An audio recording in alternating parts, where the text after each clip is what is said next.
Welcome to रील वेंडेंस TV. Lahore एक ऐसा शहर जिसकी हर गली में एक कहानी छपी है।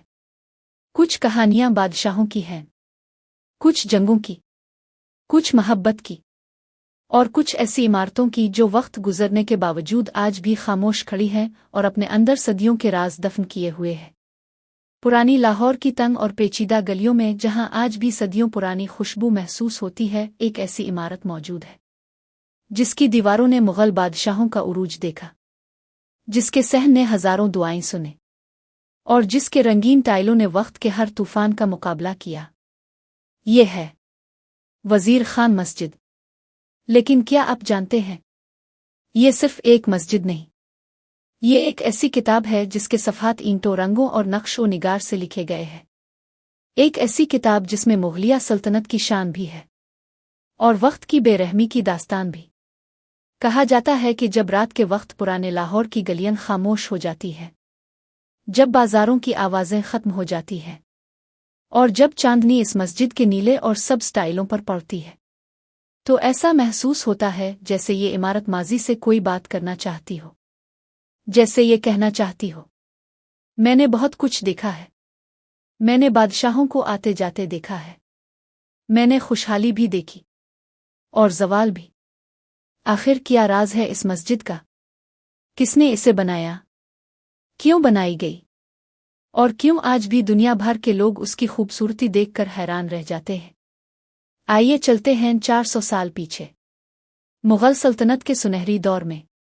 साल था 17वीं सदी का आगाज। बईसवीर में मुगलिया सल्तनत अपने उरूज पर थी। लाहौर इस वक्त सिर्फ एक शहर नहीं था, बल्कि इल्म, तिजारत, सकाफत और फ़नून का मरकज़ था। मुगल बादशाह लाहौर को बहुत अहमियत देते थे, ख़ास तौर पर बादशाह शाहजहां के दौर में फ़िन तामीर अपने उरूज पर पहुंच गया था। ये वही दौर था जब दुनिया ने ऐसी इमारतें देखें जिन्होंने हमेशा के लिए तारीख बदल दी। इसी दौर में ताजमहल, लाल किला और दीगर शानदार इमारतें तामीर हुईं और लाहौर में एक ऐसी मस्जिद बनाने का ख्वाब देखा गया जो इबादतगाह होने के साथ साथ फ़िन का शाहकार भी हो। इस अजीम मस्जिद के पीछे एक शख्सियत मौजूद थी जिनका नाम था हकीम इल्म अल-दीन अल-मारूफ वज़ीर खान। वो मुग़ल बादशाह शाहजहां के दरबार के एक अहम शख्स थे। वो सिर्फ एक हुकूमती ओहदेदार नहीं थे, बल्कि एक माहिर तबीब भी थे। उन्हें तिब में महारत हासिल थी, इसी वजह से उन्हें हकीम कहा जाता था। वक्त के साथ वो मुग़ल सल्तनत में बुलंद मकाम तक पहुंचे और उन्हें पंजाब का गवर्नर मुकर्रर किया गया। उन्होंने लाहौर में कई अहम तमीरात करवाईं, लेकिन उनकी सबसे मशहूर यादगार यही मस्जिद बनी।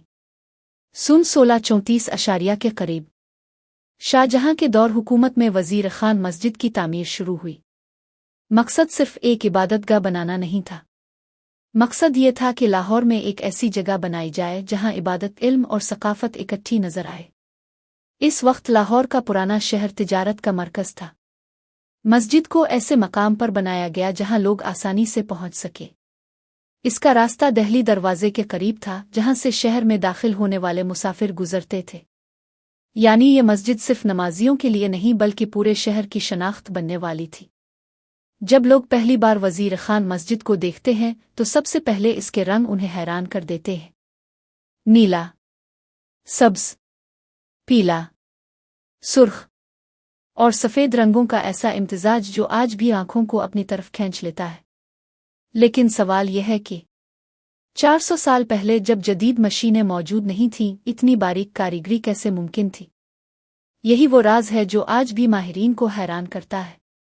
वज़ीर खान मस्जिद को देखकर ऐसा महसूस होता है जैसे ईंटों पर नहीं, बल्कि किसी फनकार के ख्वाब पर नक्शो निगार किए गए हों। इस मस्जिद में मुगलिया, फ़ारसी और मकामी पंजाबी फ़िन का खूबसूरत इम्तिजाज नज़र आता है। इसकी दीवारों पर खूबसूरत खत्ताती मौजूद है। कुरानी आयात इंतहाई महारत से लिखी गई हैं। हर मेहराब, हर सुतून, हर टाइल अपनी अलग कहानी बयान करती है। लेकिन इस मस्जिद की सबसे हैरान कुन चीज़ क्या है, वो है इसके अंदर मौजूद रंगीन काशीकारी, जिसे देखकर ऐसा लगता है जैसे वक्त यहाँ रुक गया हो। वज़ीर खान मस्जिद सिर्फ एक इमारत नहीं थी, ये पुराने लाहौर की रूह थी।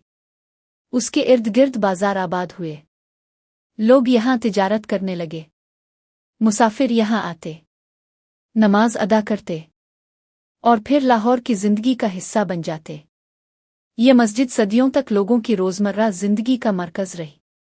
लेकिन हर खूबसूरत कहानी में एक मुश्किल वक्त भी आता है, और वज़ीर खान मस्जिद की कहानी में भी एक ऐसा दौर आया जब ये शानदार इमारत खतरे में पड़ गई। वक्त गुजरता गया, हुकूमतें बदलती गईं, सल्तनतें खत्म हुईं, और वो इमारत जिसने मुग़ल बादशाहों का दौर देखा था अब अपनी हिफाजत के लिए इंसानों की मोहताज हो गई। Thank you for watching.